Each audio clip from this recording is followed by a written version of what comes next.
Alright guys, welcome back to the latest episode. Brief disclaimer at the start of the video. It is going to be audio only. It was filmed with Unsolved Mysteries Solved, so definitely check those out. There'll be a link in the description for any of their content. Definitely check them out. Really enjoyed filming this, and I'm sure you'll enjoy listening. Please drop a like, subscribe, leave a comment, leave some feedback. If there's anything you want me to discuss going further, any channels you want me to maybe hit up to look at a possibility of collaboration, let me know. Nothing's beyond the realms of possibilities. Enjoy the episode, guys.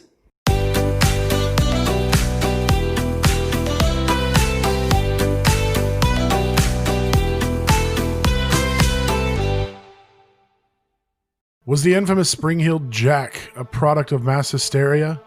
Surely, as a devil creature, he could see in the blackness of night. But could he see why kids love the taste of Cinnamon Toast Crunch? Stick around and you might just find out the answers to these questions on this episode of Unsolved Mysteries Solved! Welcome back to the only podcast where two PhD holders solve the world's greatest mysteries. It is Saturday yet again, and that means we have a brand new mystery coming at you. I am your ever humble host and PhD in solving unsolved mysteries, Chad Kimmons. With me, as always, is my co-host, Cassandra Cherry, right here. Today is a very special episode because we have a special guest straight from the UK and the YouTube channel Hey Denpy. Please welcome Dan. Hi guys. I don't know why I said welcome Dan. Like they're like at home, they're just going, "Hey, welcome to the show!" Clap, clap, clap. Steps out from behind a curtain. Everyone's going, "Wah, wah," waving like the Miss America wave. Dance with the host a little bit, like it's a late night show. Yeah, Ellen DeGeneres. Right. Dan, why don't you tell the listeners a little bit about yourself and what you do? So, as you mentioned, my podcast, my YouTube channel, Hey Dimpy. Basically, it's going to be, if I end up with half the quality that you guys put into your episodes, I'll be grateful at that because love listening to your episode. Well, first off, it's great to have you on the show, Dan. Thank you, buddy. How much do you guys know about Spring-Heeled Jack? I first heard of Spring-Heeled Jack when I watched a program. Have you ever heard of Luther? It's a UK TV show. Yes, I actually really like Luther. I'm sad they took it off Netflix. Aw. Not for us. So there you go. Well, but okay then. No, it's a good show. And in one of the episodes, a guy basically puts on a mask and does loads of weird shit. Probably a bit more takes things to another level from the stories I've been reading about Spring-Heeled Jack. But basically alludes to the fact of why he does it behind the mask is he's where he puts Spring-Heeled Jack on a pedestal and sees him as kind of like his reason for doing exactly what he does. He's an interesting guy, Spring-Heeled Jack. He's got a good leap on him. So yeah, as we'll talk about. I mean, he leaps over like 10-foot fences and stuff. Yeah, my biggest experience with Spring-Heeled Jack was trying to fight him in the Assassin's Creed Syndicate. Oh, that yes. was the most annoying chase. I thought you met in real life. No. All right, well, I guess let's just go ahead and dive right in here. So, Spring-Heeled Jack is an entity in English folklores of the Victorian era. The first claimed sighting was in September of 1837. Now, the early sightings are all like based in London, but they range all over the place, as you'll see. You know, like apparently there were sightings in Scotland and stuff too. He was described by many people as having like a diabolical, frightful appearance, clawed hands, red eyes that resembled red balls of fire. There was one report that claimed that he had this black cloak on and he wore a helmet with like a tight-fitting white, almost like an oilskin, and a lot of tales say that he was almost like devil-like, but they say that he was very tall and thin, kind of resembled a gentleman. Honestly, like as I was reading through this and doing the research, I was thinking it just sounds like Jack the Ripper, but if he could jump over 12-foot fences and never actually killed anyone. Yeah. Like, because they talk about his victims and his attacks and stuff. but he never actually killed anyone. Yeah. Nah, he's just an imp. Yeah. Anyway, the first sighting of him was in London in 1837 in September. A businessman was returning home late one night. He'd just gotten off work, and he said that he was suddenly shocked as this mysterious figure jumped with ease over a considerably high railing of a cemetery and landed right in his path. He wasn't attacked, but the description he gave was of a muscular human male with devilish features, including large, pointed ears and nose, and a protruding jawline and glowing eyes. 1 month later, in October of 1837, a girl by the name of Mary Stevens was walking to Lavender Hill, where she was working as a servant. She had been visiting her parents in Battersea. On her way through Clapham Common, a strange figure leapt at her from a dark alley. He immobilized her with a tight grip on her arms and began to kiss her face. Romantic? Very romantic. Right, yeah, he's ever the romantic, the Spring-Heeled Jack. Yeah, I can imagine him clobbering her to death with his massive jaw. Like, I'm just imagining... Have you ever watched Timmy Turner and the Fairly Odd Parents? Yeah. Yeah. Yeah, just like that one superhero, the Chin guy. Oh, yeah. Isn't he called the Chin? I think so. The Cleft? I don't know. I don't know. Something like that. See, I'm imagining like almost like the pointy goatee, but that's just his chin. His chin is like a stiletto heel on his face That's with hair. Well, because the pictures, that's kind of how he's portrayed, is like having this like very angular face and like a pointed chin. So that's just what I've got in my mind. What if Spring-Heeled Jack was just a member of Anonymous? Because you know the Guy Fawkes masks? That's kind of what it sounds like. Oh, yeah, it does kind of look like that a little bit, because he does have like No, you've touched upon that. We better not put this episode out, because I don't want to with Anonymous. No one fucks with Anonymous. It's okay.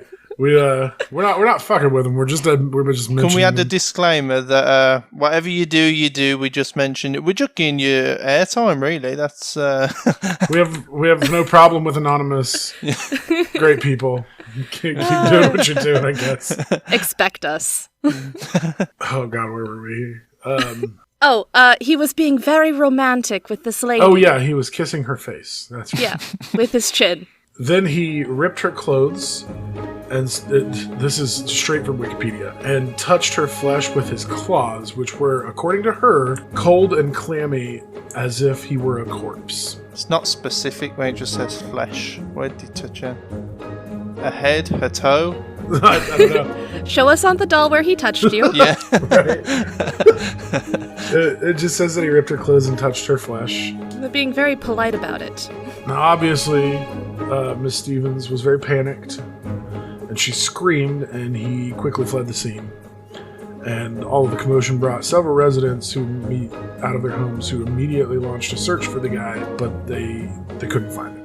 Man, there are a lot of similarities to this, as with like Jack the Ripper, though, because like Mysteriously appears, mysteriously disappears. right, like nobody's really seen him except those who've been attacked. What if he's Jack the Ripper's son? He'd be his dad, wouldn't he?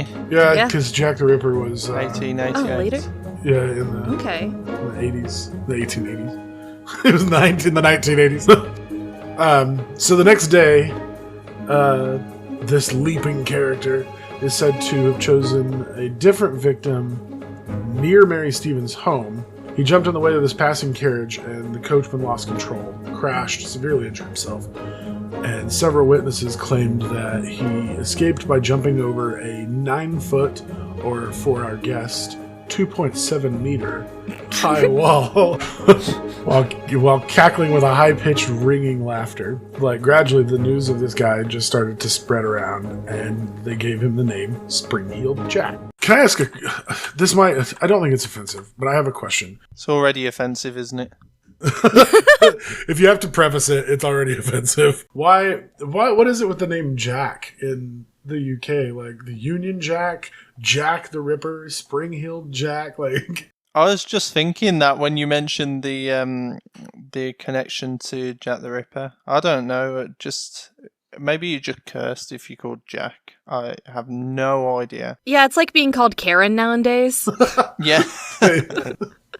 So Jack was just an early Karen. Yeah. Right. Yeah. Back in Okay. the 1800s, somebody Yeah. just decided to start calling everything Bad Jack. Can you imagine spring-heeled Jack walking into a store and asking to see the manager? Gets angry and starts jumping over the shop. Jumps over the shelves to the back. I think the answer to that would be that it's just a common name because we both Jack the Ripper That's fair. and Spring-heeled Yeah. Jack. They're never actually confirmed to be called that. They're just given that Right. name. Right. So I think just as in it could have easily been Spring-heeled John. Right. Well, I was just thinking that, it's like our John Doe and Jane Doe that they... Yeah, Jack's cooler, yeah. to be honest. Spring-heeled Jack just rolls off the tongue. It works. Yeah, it does. Well, anyway, a few months after the first sightings, the Lord Mayor of London, Sir John Cowan, he was holding a public session in the Mansion House, and he revealed that he had received an anonymous complaint. Anonymous. Yes. They brought up. Not from anonymous, just They did it. yeah. Expect us. We're gonna come take care of this motherfucker. Yeah.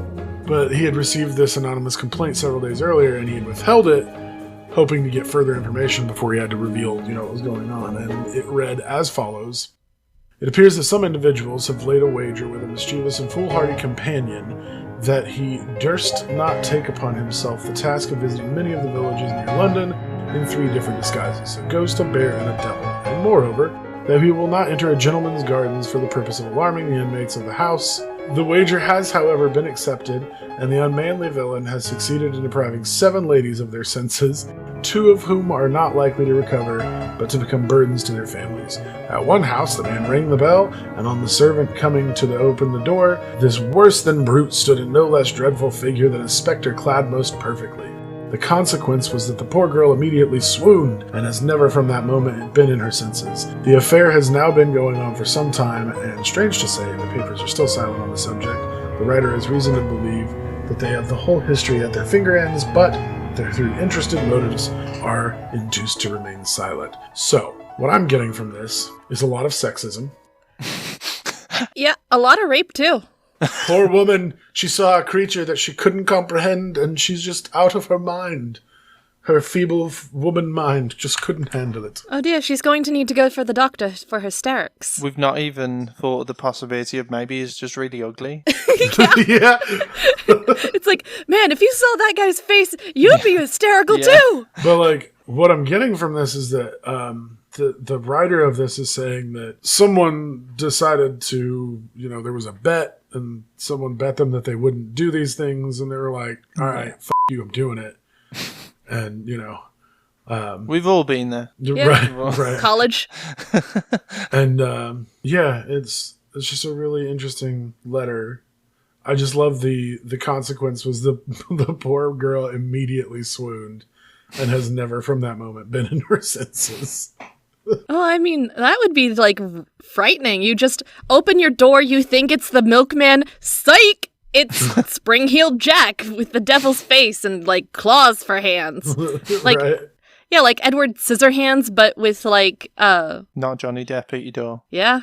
Oh, bless Johnny Depp. Oh, he's been through so much. So the Lord Mayor he was really skeptical, but a member of the audience that was there actually said that, this is a quote, servant girls about Kensington, Hammersmith, and Ealing were telling dreadful stories about this ghost or devil character. It was reported in the Times on January 9th and other national papers on January 10th.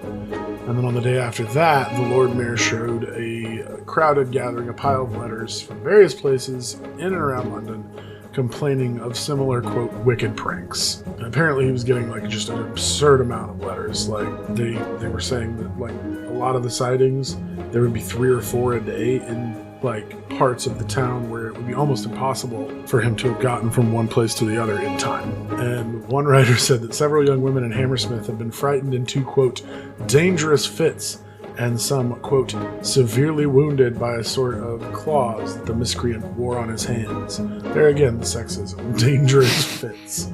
Well, What's a dangerous fit, though, is my question. violent maybe? I don't know. Well, shit, like you said, she just saw the devil at her doorstep, I'd be getting violent too. Like, Yeah, honey, seriously. get the goddamn baseball bat. We're going hunting. Yeah, but also, like, on a read from, like, the language of the times, it sounds like this is a series of rapes, like, legitimately. They don't like to yeah. say it like that, because that would be rude and too crude to publish, but that's what it sounds like. I don't know. Going by myths and the way they portray history, I think the stories only get worse with people like this as it goes through time. So I think I'd be happy to say that. Yeah. Also, question. Do you guys have fraternities over in the UK?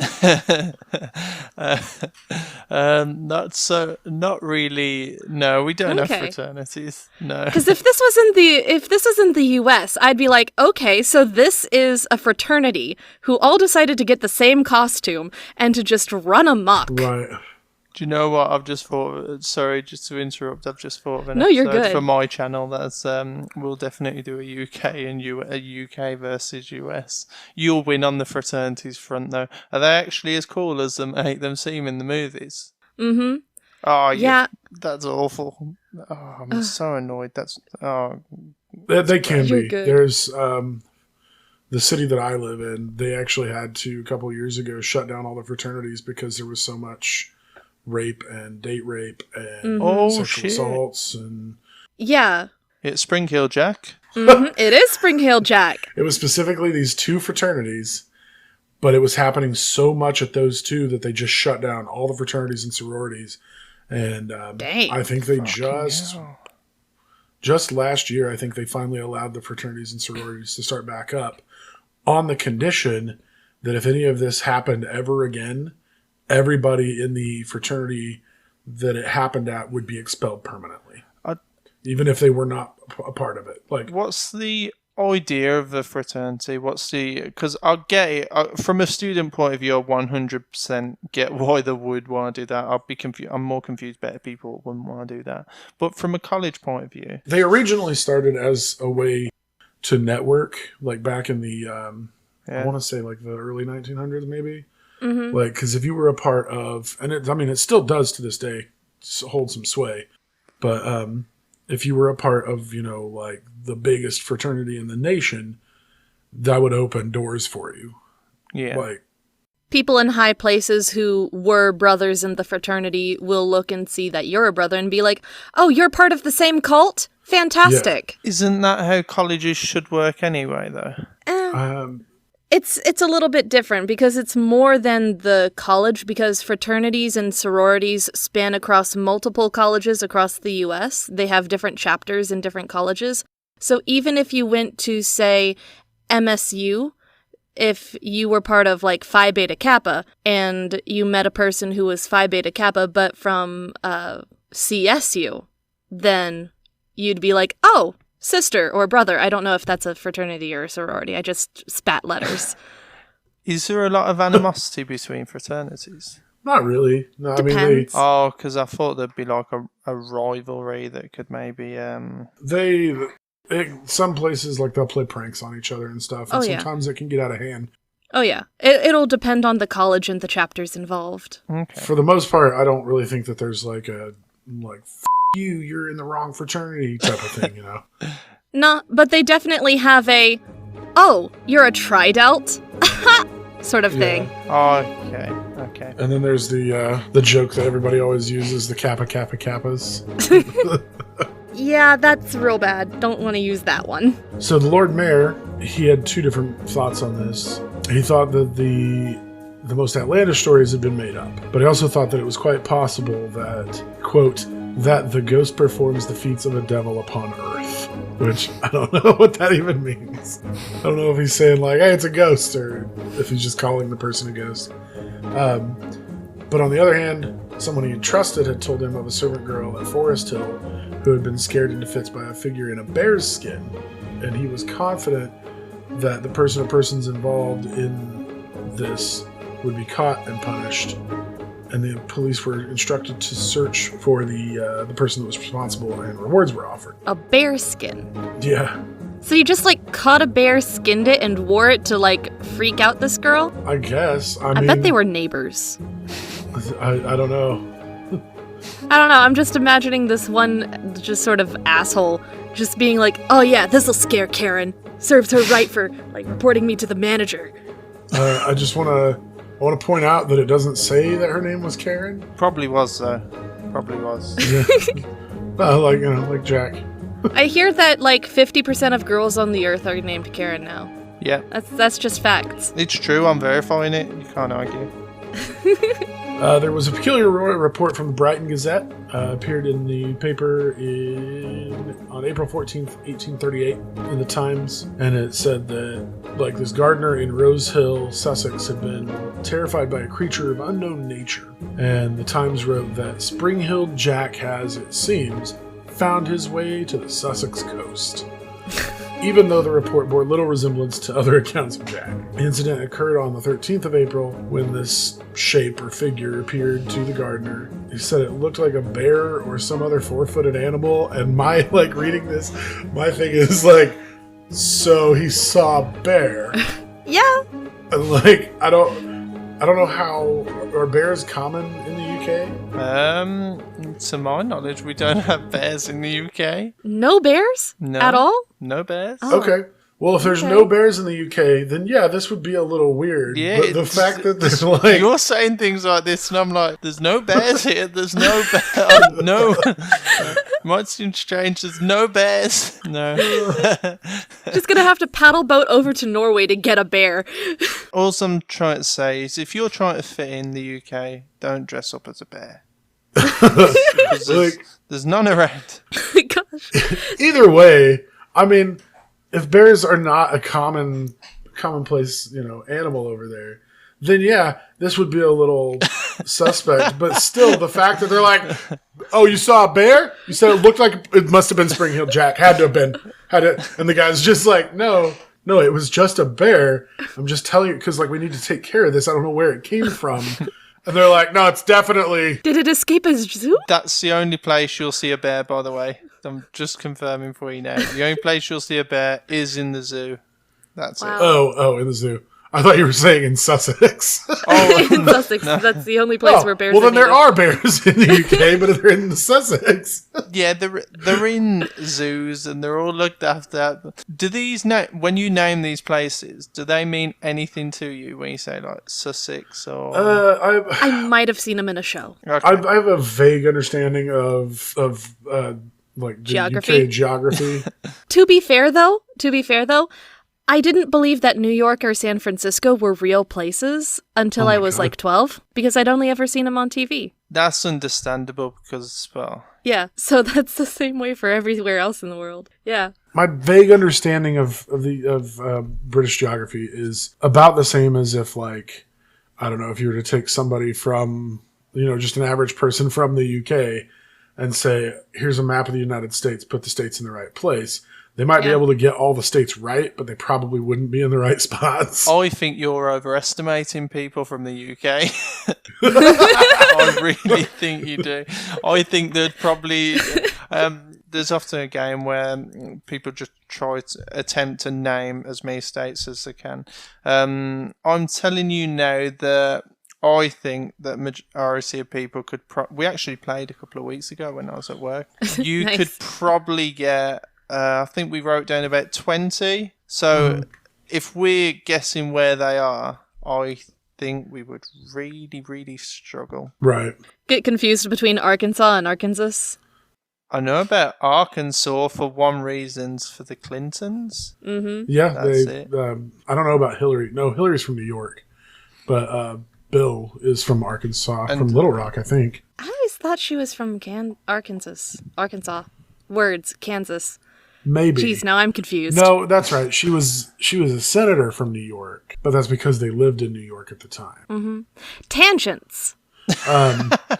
Okay, so after growling at the gardener and getting his attention, I'm just going to call it a bear. The bear climbed the garden wall and ran along it on all fours before jumping down and chasing the gardener for some time. So maybe it wasn't a bear. Maybe it was like a wildcat. Do you have those over there? Bobcats, cougars. I'm making Lynx. us seem really boring now. We don't, I'm afraid. No wildcats. Man, you don't have dangerous wildlife. No, we'll change this episode into you asked me creatures that may or may not be from here. That's a better Are there idea. kangaroos in the UK? Lots of them everywhere. You can't move the kangaroos. They're everywhere. Oh, that's... I remember reading about that when you guys sent the prisoners to Australia, you sent some kangaroos with It's a them. massive epidemic right now. We're actually discussing in every town, every city, how we can deal with the mass overload of kangaroos. Oh yeah, I hear they're an invasive species. Oh, yeah. Terrible. Absolutely terrible. Worse than mongoose. Do not even tell me about mongoose. What's plural? Mongoose? Is that right? Mongeeson? Mongai? We got loads of them everywhere. Everywhere. Okay, so anyway, it scared him and ran along the fence on all fours, as bears do. Yeah. And after just completely terrifying the gardener, this creature scaled the wall and ran off. Now, the best known of all of the alleged incidents involving Spring Heel Jack were the attacks on two teenage girls. Their names were Lucy Scales and Jane Alsop. The Alsop report was covered by a lot of newspapers. There was a piece in the Times. It was everywhere. There were fewer reports about the Scales, but we will talk about both of them. Jane Alsop reported that on the night of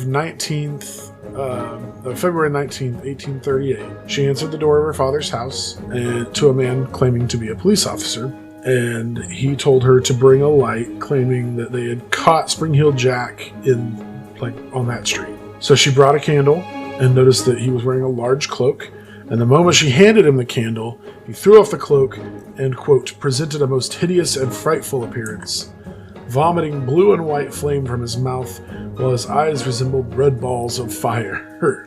So he flashed her while doing all that?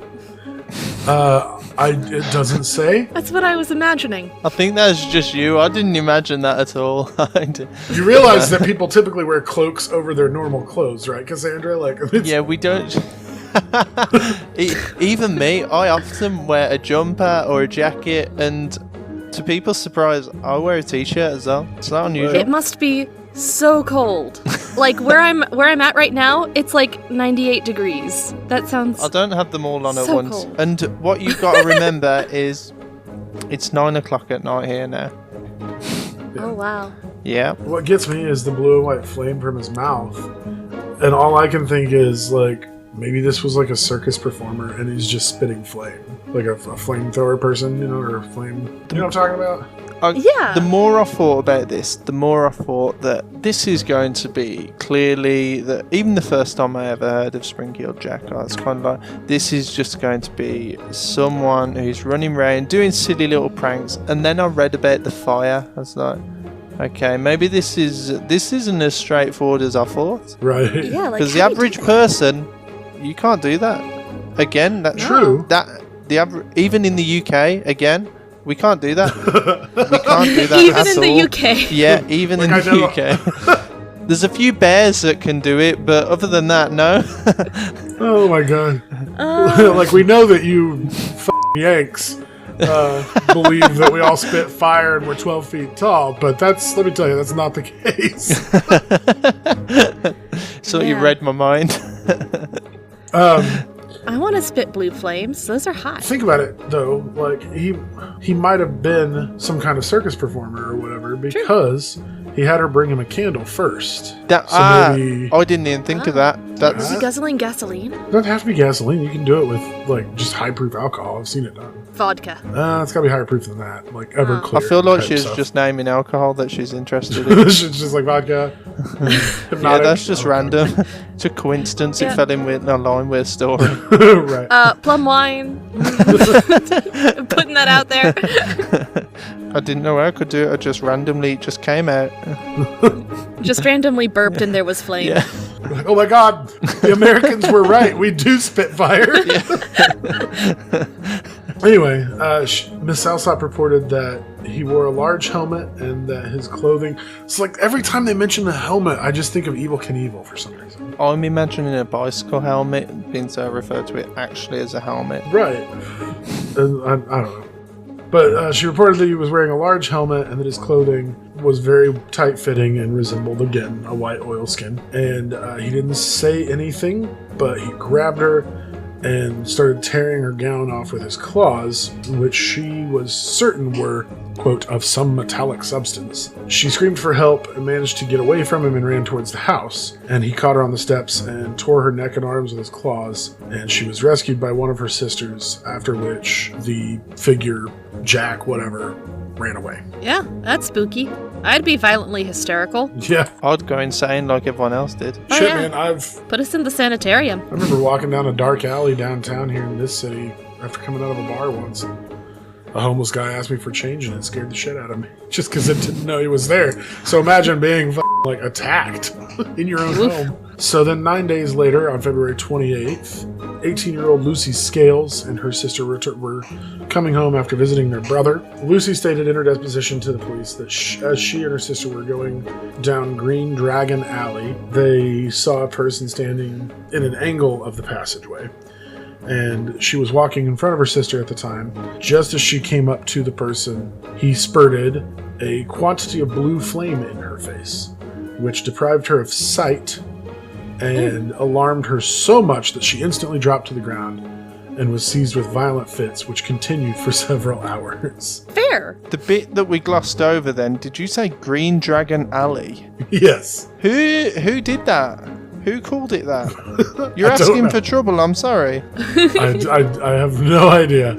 Green dragons are cursed, dude. It's do you know it's interesting as well that whenever you see it in movies or anything like that, it's always red flames, not blue flames. So I think you're onto something when you say he could have used something to do that.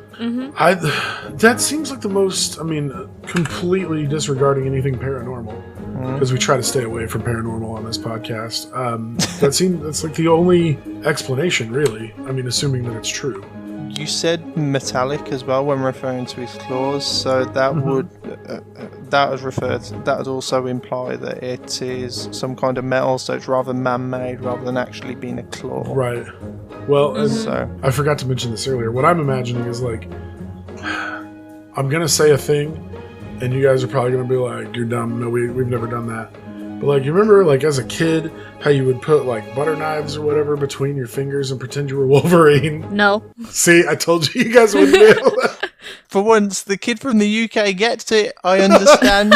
I get it. I can understand why you do that, and I'm pretty sure at some point I've done that. I used to have really my mum once brought me for Christmas really big Hulk hands, so I get it. Nice. I get it. See, I just pretend to be an elven archer. And I would, shoot down the colossi from Shadow of the Colossus. Well, that's what I'm imagining, though, is he's just got knives between his fingers. Like, He's just Edward Scissorhanding it up. or Wolverine.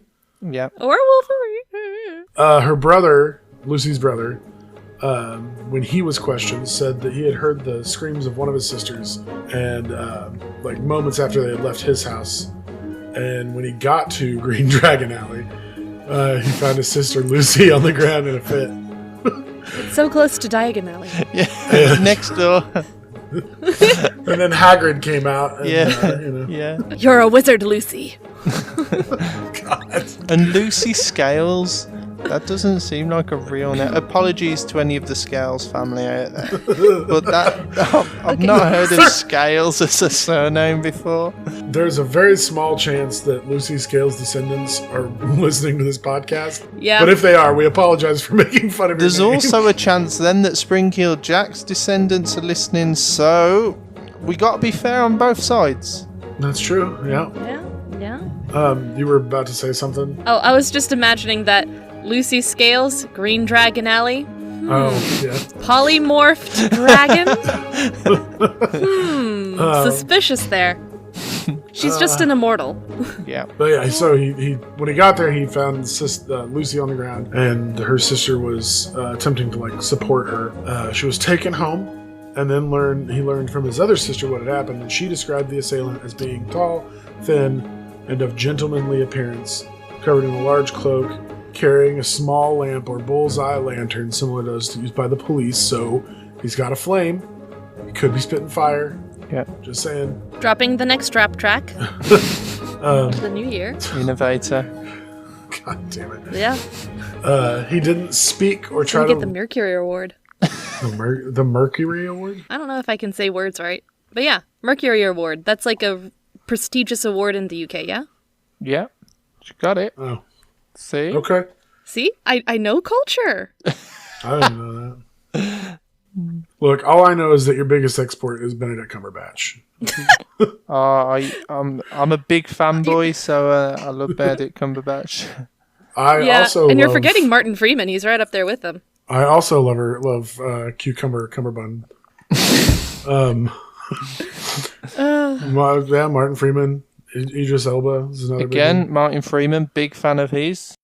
The figure didn't speak or try to touch them, but he walked away quickly. And every effort was made by the police to discover his identity, and lots of people were questioned, but they were all set free. So the Times reported the attack on Jane Alsop on March 2nd, 1838, and this was followed with an account of the trial of a person named Thomas Milbank, who immediately after the attack was reported on her, had boasted in the Morgan's Arms that he was Spring-Heeled Jack.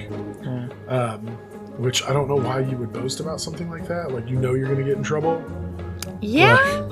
He just wanted the clout. This Probably. always confuses me when people own up to things like this. It's, what are you really getting out of this? I don't understand why you're benefiting from claiming to be this person. Right, and like, I mean, with serial killers, a lot of times they taunt the police because they want to get caught, because they want the recognition. But like, if you didn't do it, everybody's gonna hate you. Why would you? Some people just want to be hated. Maybe they think it'll get them more ladies in bed. I don't know. Humans are weird. Yeah, bears aren't. Animals are innocent. So Thomas Milbank was arrested and tried at Lambeth Street Court. Milbank had been wearing white overalls and a great coat, and he dropped them outside the house, and he had also dropped a candle. He escaped conviction only because Jane Alsop insisted her attacker had breathed fire. I love this. And Milbank said that he couldn't do that. Oh my gosh. Even if he could, he'd just go, no, I can't do it. Sorry, Right. can't do it. Sorry. Just, You can't prove that I can breathe fire. Like- You have a candle, that's proof enough. I'm just imagining in court Jane Alsop being like, well, he's not breathing fire. This can't be the right guy. And they're like, sir, can you breathe fire?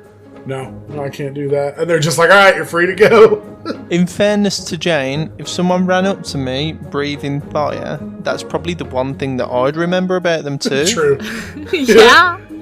But then, like, he gets let go and he's just like breathing fire, laughing as he's walking Runs out out of the the court. court, yeah. Jumps over the court with a big ball of fire. Oh, man. The big ball of fire. So after these incidents, Spring-Heeled Jack he was like super popular, like Popular. bigger than Uncle Sam's nipples. Oh, I don't know. I mean, those are pretty big. Everyone's always, yeah, well, I'm not going to make that joke. His alleged exploits were reported in newspapers and like became the subject of several penny dreadfuls and plays that were performed in cheap theaters. In some already written plays and whatnot, the devil character was renamed as Spring-Heeled Jack, just to profit off of this hysteria and the popularity of it. Fair. And as recounted by Henry Mayhew in his London Labour and the London Poor, he said, and this is where I need you to read that, like, because I do a really shitty British accent, and like this is the part where I would do that. I need to hear that. Come on. Well, now I'm just gonna be mimicking yours. That's true. That's true. Yeah. And like normally I would do the shitty British accent, but since we have you here, That's if you true. could please read what I typed there. This here is Satan. We might say the devil, but that ain't right. And gentlefolks don't like such words. He is now commonly called Spring-Heeled Jack or the Rosian Bear. That's since the war. I feel like I was on an audition for a moment. Did I get the part? Congratulations! Yes. You get the part of the constable. Like, That's what they're called, right? Yeah. Well, yeah, we'll go that. We'll go with man. that. even as the more popular it got, the sightings of him actually started becoming less frequent, although they were becoming more like widespread. However, in 1843, a wave of sightings swept the country again. There was a report from Northamptonshire describing him as the very image of the devil himself with horns and eyes of flame. In East Anglia, reports of attacks on drivers of mail coaches became really common. In July 1847, a Spring Hill Jack investigation in Teignmouth, Devon, led to one Captain Finch being convicted of 2 charges of assault against women, during which he is said to have been disguised in a skin coat, which had the appearance of bullock's hide, skull cap, horns, and a mask. What is a skin coat? A He skin couldn't coat. breathe either, so it wasn't him. Yeah, Yeah. he was let go because he said that he couldn't breathe. I don't know what a skin coat is, by the way. That just went really Leatherface out of nowhere. Yeah, I imagine first you gotta catch someone, and then you gotta sedate them, and then you got to skin them. And that's how you make a skin coat.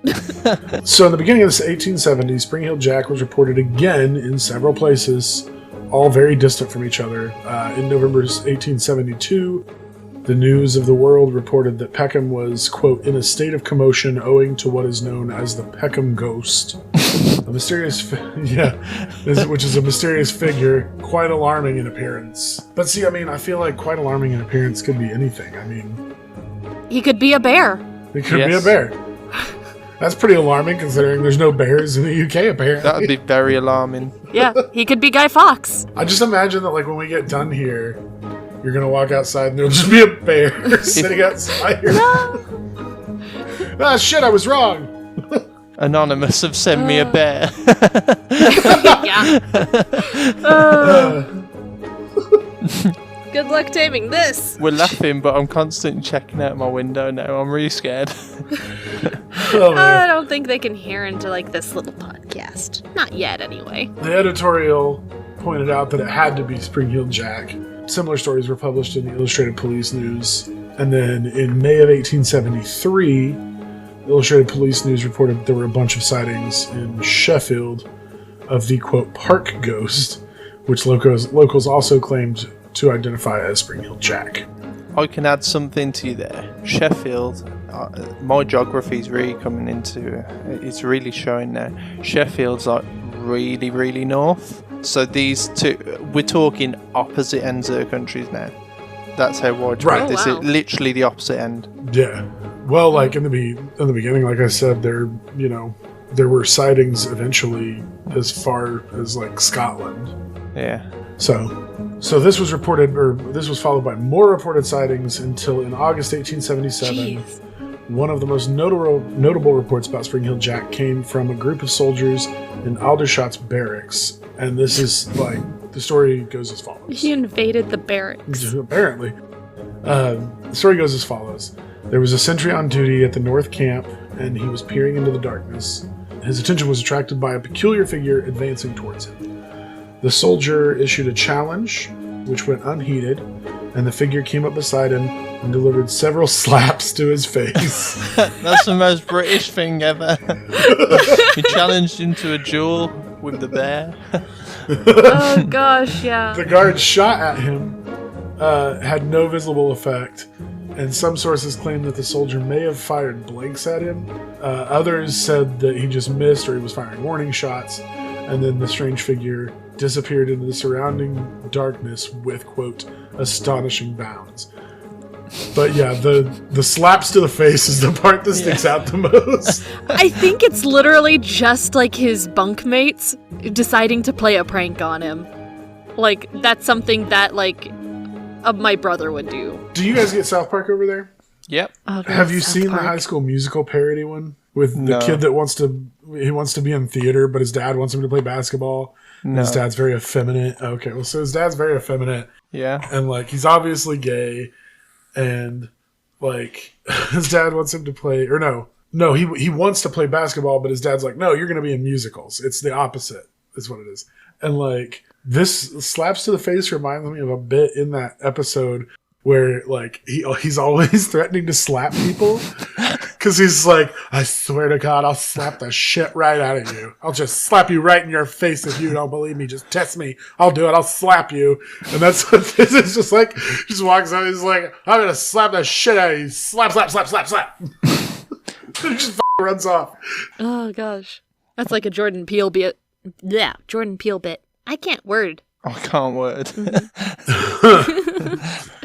Yeah. I haven't seen much South Park. Who slapped who in that instance? Was it Jack slapping? Sorry. Yeah, Jack was slapping the soldier. Yeah.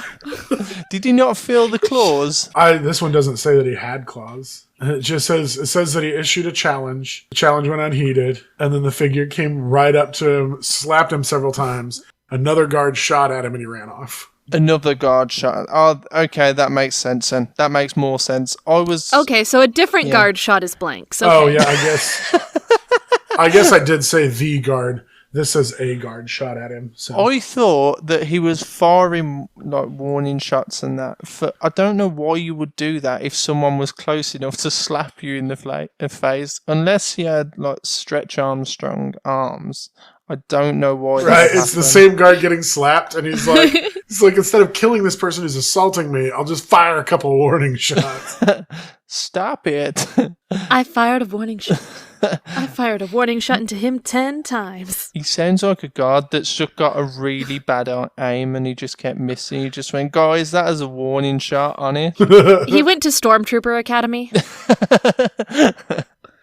In Lord Ernest Hamilton's 1922 memoir, 40 Years On, he mentioned the appearance at Aldershot of Spring Hill Jack. However, he says that they occurred in the winter of 1879 after his regiment, the 60th Rifles, had moved to Aldershot, which was erroneous.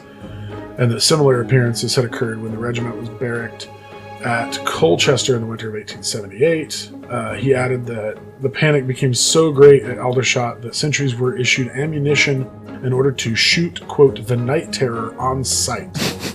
Nice. Following which, the appearances ceased, which leads credence to the prank theory, because it's like, oh shit, we're gonna get shot at if we don't stop doing this shit.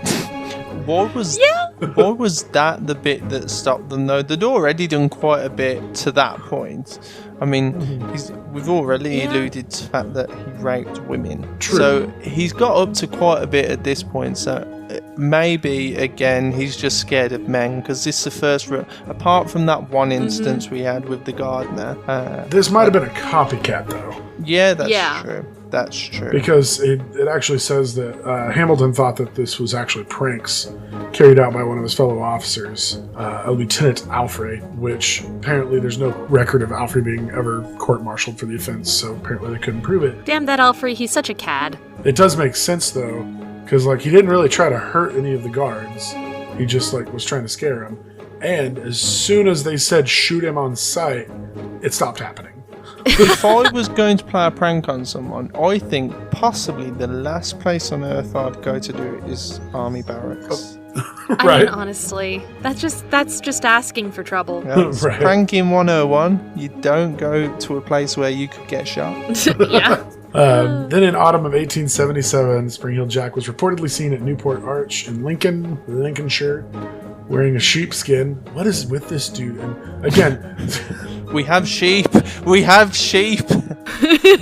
Lots of them. He could get those. He didn't have to raid the local zoo to get one. No. Well, I'm just imagining that it's not even him. It's just these people who are seeing animals and going, "Oh my God, it's Spring Hill Jack! He was wearing a sheepskin this time." Or, "Oh my God, there he is! He's wearing my sister's skin." I love the fact that this was... that's a brilliant impression, by the way. I love the fact that this is... did you say 77 at this point? Yeah. Didn't the first attack happen in 37? So for the last 40 years, people have just been seeing animals and going, "Oh, fuck me, it's Jack again. Oh, no." Yeah, more or less. No matter what happened, it was Jack. They go to the police. Yes, I'd like to report a sighting of Spring Hill Jack. Oh, great. What did he look like this time? He looked like my neighbor's cat. Are you sure it wasn't neighbour's cat? Well, I can't be certain. I think it was Jack. I can't be certain. I did kill him. And then they just hold up the cat, like slap it down on the desk. It was the cat. I couldn't help it, officer. It was self-defense. The cat just leapt out at me from like a back alley. I don't know what to do. Turns out that the cat was just like digging up their back garden or something. This is their way of getting rid of it. I mean, have you ever met a cat? I've got a cat. See, we have those as well. Dan, have you ever actually seen a cat? Come on, we know you don't have those in the UK. Come on. Never. No, you mention it. I've never come across one. I think it's a kangaroo that we've got now I think of it. By the way, Obviously. I think I've come up with what happened during this time. This 40 years, I think the UK is guilty of having the laziest police force of all time. And everything that was reported, the police just said, don't worry about it, it's Jack. So, where were we? Oh yeah, the sheep. Strangest place ever to pick up from, but yeah, let's go. An angry mom supposedly chased him and cornered him. The sheep, and just Just got an image of them chasing a sheep through the streets. Get him! Just a random sheep just running through the streets. It's a poor frightened sheep. Just as in Aldershot, residents fired at him, had no effects. And as usual, he was said to have made use of his leaping abilities to lose the crowd and disappear. There was no reaction because it was a sheep. It was just a sheep. Why is that a sheep not reacting? Maybe because it's a sheep? I don't know. I think by no reaction or no effect, they mean that it didn't hurt him. Okay. But that's a lot funnier. I thought they expected the sheep to go, okay, I'm him. Oh, God. They start firing at it, and the sheep's just like, you got me. Oh, God. I'm sorry. Meh? So we're going to go ahead and get into theories. Now, first off, we have the regular theories. Nobody was ever actually caught and identified as Spring-Heeled Jack due to his extraordinary abilities. Nobody could catch him. And the fact that he was just an animal. Specifically a sheep, not even a bear. We just didn't a sheep. catch him, but there was a pretty suspicious sheep involved. We chased him all over town. He didn't react to any of the shots we fired at him. No, have you seen a sheep's eyes? They are rectangles. Obviously, it's the work of the devil. I thought they were... No, that's goats. Never mind. Goats. Do sheep not have goat eyes? I don't think so. You might be offending your sheep listeners there. Hold on a sec. I gotta Google this now. Okay, well, while you're going, I'm going to keep going. Skeptical investigators have dismissed the stories completely as just being like mass hysteria around stories of like a bogeyman or a devil, you know, and they just attribute it to like urban legends about a man who clambered over rooftops claiming to be the devil. So other researchers believe that some individuals may have been behind its origins, being, you know, and then copycats later on. Yeah. He was widely determined to not be a supernatural creature, but rather that there were like multiple people with a macabre sense of humor that were doing this. And this actually matches the contents of the letter to the Lord Mayor that we mentioned at the beginning, which accused a group of young aristocrats as the culprits after like an irresponsible bet had been made. The kind of guys who would be in a fraternity if they existed. Right, or in which some they kind don't. of secret society. Yeah. The Masons at it again. There are groups and types. There's some groups in universities, but they're not like anywhere near what you would imagine fraternities. They're nothing like that at all. Yeah. They're literally... Fraternities are much more organized. Oh, much more fun. You know, I actually had a roommate in my dorm at uni, and she was never in the dorm because first she was dating a guy on the same floor and slept in his room, and then she was dating a guy in a fraternity and slept in the fraternity. So that's always fun. Where were we at? This is neither here nor there, but I just like, it makes me laugh. There was a popular rumor that was circulating around 1840 that said that it was an Irish nobleman, the Marquess of Waterford, because he apparently had really bad experiences with women and police officers. Uh-huh. And like, this is Specifically funny. women police officers. Right. This is funny to me because it's like the only reason that he started doing this shit is because he was like, man, That bitch left me for my brother, and that cop fucking arrested me for being drunk and disorderly. I'm gonna go scare the shit out of some people. I'm gonna start breathing fire, and then you guys are fucked. Yeah, it's just like the olden day incels. The Marquess was acquitted because he could not breathe fire. So, did you figure out what you were Googling? I can't remember what you were Googling. Oh yeah, sheep eyes are rectangular, Oh. and as are goats. And we found that the eyes of goats, deer, horses, and sheep rotate as they bend their head down to eat, keeping their pupil aligned with the ground. So that's weird. It's called cyclovergence. That right there is something that could be the topic of a episode. Sheep eyes. What's up with that? So, more paranormal stuff is, like, there were a variety of extremely speculative paranormal explanations proposed to explain Spring Heel Jack. Oh yeah. As usual, I have to honorary mention aliens. It was them. Because I don't know why we're inputting this up to the debate. It was aliens. this whole time, Dan's just been like, I know it's aliens. Why are we even doing this? Oh, the answer to every one of your episodes, it's aliens. Yeah, clearly. I'm sorry to tell everyone, but just it is. It's always Yeah, there. it's there's always, it doesn't matter what the mystery is, somebody always goes, oh, it was aliens. So the extraterrestrial swing here, the reason they believed this was that they had, because of the red eyes, they had reflective eyes and phosphorus breath, which allowed them to breathe fire, and then the superhuman agility deriving from living in a high gravity planet. Yeah. They also believed that he might have been a demon, accidentally or purposefully summoned into this world by practitioners of the occult. How do you accidentally summon a demon? Oh, I've done it. We've all been there. Don't act like you've never done it. We've all just had a few too many drinks, and all of a sudden you wake up and there's a demon in your living room. It happens all the time. Yeah, you have like a few wines and you're looking through your grandmother's old like cookbooks and everything, and you decide, hey, why don't we try baking a cake with this little design on it? And then somebody cuts their finger on like the cooking knife, and then there's blood everywhere, and boom, demons. That's it. It happens all the time. Somewhere in the middle, somebody got way too drunk and started speaking Latin. Yeah, speaking in tongues. Classic possession. It's normal. So, some people suggested that he was in a category named Phantom Attackers. Another well-known example of this would be the Mad Gasser of Mattoon. What? I don't know. That's another topic for another video. What is that? But typically Phantom Attackers appear to be human and may be perceived as prosaic criminals, but they also display extraordinary abilities and cannot be caught by authorities. Like, specifically cannot be caught by authorities. Like, some little boy grabs his leg, gotcha! Ah, he's not a police officer. This sheep just caught me! Gets cornered by just like a herd of sheep. You're ruining our good name. Victims commonly experience the attack in their bedrooms, their homes, or other seemingly secure enclosures. And they may report that they were pinned or paralyzed, or, on the other hand, describe a, quote, siege in which they fought off a persistent intruder or intruders.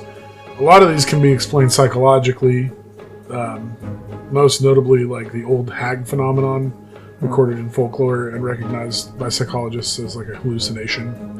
And in the most problematic cases, an attack is witnessed by several people and substantiated by some physical evidence, but the attackers can't be verified to even exist. So, that's one theory, is phantom attackers. And Okay. that's That or the police were just lazy. Yeah. that's what I'm going with. It's just like, well, I don't know what to do. You got demons attacking you and cocaine in your blood, so Cocaine's not a hallucinogenic, though. I don't know. Let's do opium about it. It'll be fine. This is medicine, right? So, and this isn't necessarily a theory, but there was a similar figure known as Pirak, the Spring Man of Prague. Yeah. He was reported to have been seen in Czechoslovakia around 1939 to 1945, and he had a close resemblance to Spring-Heeled Jack. Like, he could jump really high. And What years, sorry? 1939 to 1945. Oh, that's convenient. There's quite a lot going on at that period. Yeah. Yeah? Yes, Wait, one might imagine. It was a guy that couldn't be bothered to sign up. I've solved it. I'm just letting you know. What was going on during that period that could have been happening in Prague? I wonder. Saboteur! The stories of Perak provide a useful example of how the traits of Spring-Heeled Jack might have a broad cultural resonance in lots of old urban folklore. And he went on to become a folklore hero, starred in several animated superhero cartoons, fighting the SS. Nice. Spring-Heeled Jack does a great heel face turn. Read all about it. The earliest of which is, I can't read this language, but it roughly translates to Springman of the SS in 1946. So that's all the information we have about Spring-Heeled Jack, which means it is now time to solve this. Dan, as our guest, we'll let you go first. Tell us what's going on. Thank you. Here. Aliens. All right, Boom. Cassandra. There you go. No, I think up until the point where I was actually looking at all these stories, I thought that it was just going to be people, pranksters, like the UK's version of fraternities, people congregating and doing unholy things. But your theory actually got me thinking. They specified multiple times blue flames. That implies that there's a substance involved. I think that it was still a person originally doing all these, because only in a few of the stories is a flames actually mentioned, only a handful anyway. So I think there's obviously one Spring-Heeled Jack, and I think it's that one where all flames are involved, but the rest are probably copycats. But I do think, I don't know, it's probably someone in some like man-made suit or whatever with the metallic claws and this corset of steel or whatever it is under this. Did you say his corset of steel? Yeah. Yep. I don't remember ever mentioning that, but okay. A steel corset. That's how he resists all the bullets. That came out of my mind, not your words, so apologies. But See, that would make such a beautiful battle ball gown, though. Oh, a yes, corset of steel. definitely. In fact, I'm patenting that now. No one can Anyone who ever bring that uses out. a corset of steel Yeah. has to pay you a royalty. Definitely. But no, I think at first I thought it was all going to be absolutely nonsense, and it was going to be multiple people pulling pranks. But this isn't a joke. You've genuinely made me think that someone was actually using a substance, especially with your candle theory. He asked for a candle specifically. Yeah, like he specifically asked for a candle, and like in every situation where they mention him breathing fire, Yeah. he had some sort of flame. Yeah. So he So- could easily just spit something that's Flammable. yeah, I don't know why I couldn't think of the word flammable, especially when I'm talking about fire. But yeah. Alcohol's pretty flammable. I believe it was in Cassandra's first episode. It took me 3 minutes to think of the word stone, because we were talking about the commandments and the stone tablets. Oh, gosh. And I could not think of the word stone. Anyway, sorry, continue. Okay. The ones with flames, that's 100% the Springfield Jack, The Simpsons. Yeah, Springfield Springfield Jack. But a majority of the others were just copycats. Okay. And the sheep was innocent in all this. He's the real victim, not those women. The sheep. He was the real victim in this. Having shots fired at him. Being poor shot at, baby. chased through town. Yeah. By a mob. To quote them, a mob. Yeah, by a mob. Chasing one single sheep. It actually happened in Ireland during the potato famine. They saw sheep and they were just like, shit! We're all hungry. Shit, a sheep! We can eat that! Cassandra, what are you thinking? Yeah, I mean, honestly, that's probably the most reasonable explanation, but I also like the idea of just a whole bunch of demons having the same idea, except they got summoned here and now they're stuck and they don't know what to do. And so they just decide, we'll just possess a bunch of sheep. Like they all got summoned at the same time or something, and one of them was just like, all right, guys, since we can't go anywhere, here's what we're going to do. Yeah. We're going to pretend to be humans most of the time. Sometimes we'll possess sheep. I heard there are bears in the local zoo. Oh, you got to get one of those. They just went, That'll really freak them out because they don't see bears very often. That's the thing I forgot to even address. I have no clue. I could spend hours here. I don't know where the bear comes into it. I have no idea. Maybe he's just a really flamboyant guy that could jump really high. To be honest, he sounds talented. He's wasted doing what he's doing. He really is. Yeah. A very talented bear. Honestly, A very talented bear. Like, he deserves all the kayaks. I feel like that was literally just like the gardener got spooked by some kind of animal, and when he reported it, it got twisted and like, I don't know, they were like, well, could it have been Spring-Heeled Jack? Like, animal skin? And they're like, well, maybe, and All right, write down Spring-Heeled Jack. We don't have to investigate this one. Is that what we're calling him now? Just Spring-Heeled Jack? Yeah. Are you going with the theory that it's demons? It's demons, Jim. Or is that just something that you find funny? I mean, I really do find that hilarious, but probably it was down to pranksters, copycats, lazy police. I can add something there. There's I just googled it whilst we were looking.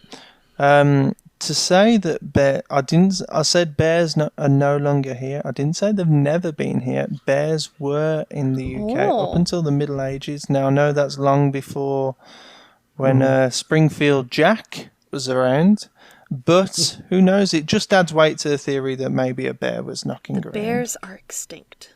Yeah, maybe there's some still, like endangered almost, hanging around. I think we're all in agreement that it was the original attacks were one guy. I do believe that it was maybe an ex sideshow worker who was able to breathe fire with flammable substance, and then copycats. And I believe that the Aldershot was someone at the base playing pranks, because again, as soon as the order to shoot on sight was issued, the appearances stopped. And there's no way that, if it's an outside person, there's no way he would have known that order was issued. So it had to have been somebody in the barracks. Yeah. So, but I think we have solved this one, gang. And any other thoughts before we do the outro and get out of here? Nope. I'm happy with what we've said. All right. Well, there you have it, folks. We want to thank Dan again for joining us today. It's been an absolute pleasure. I've really enjoyed it. Had a lot of fun with this episode. Well, if you'll allow me, I'd love to come back on at some point, and I'm sure that maybe we could do something further down the line. As I said, I love your concept in terms of what you do, and you've got some good episodes out there, so it's all good. Enjoyed it. It's fun. Definitely recommend that you go check out Dan's YouTube. That's Hey Dinpy, DINPY. Subscribe, smash that follow button, whatever it is all YouTubers say. Where else can people find you, Dan? Majority of my content going forward is going to be through YouTube. If you want, I give regular updates in terms of what I'm doing and in terms of content on my Twitter. So if you want to check that out, that's always my go-to place. But who couldn't do with a few more followers on Instagram? So if you want to check me out, I'm not going to stop you following me there. And what are I know on Twitter you're at Hey Dinpy. Yep. Is it the same for Instagram? Mine again is Hey Dinpy. Yep. Okay. Sounds good. In the meantime, as usual, if you have a mystery you want us to solve right here on the podcast, you can send that or any other comments to Mysteries Solved Podcast, all one word, at gmail.com.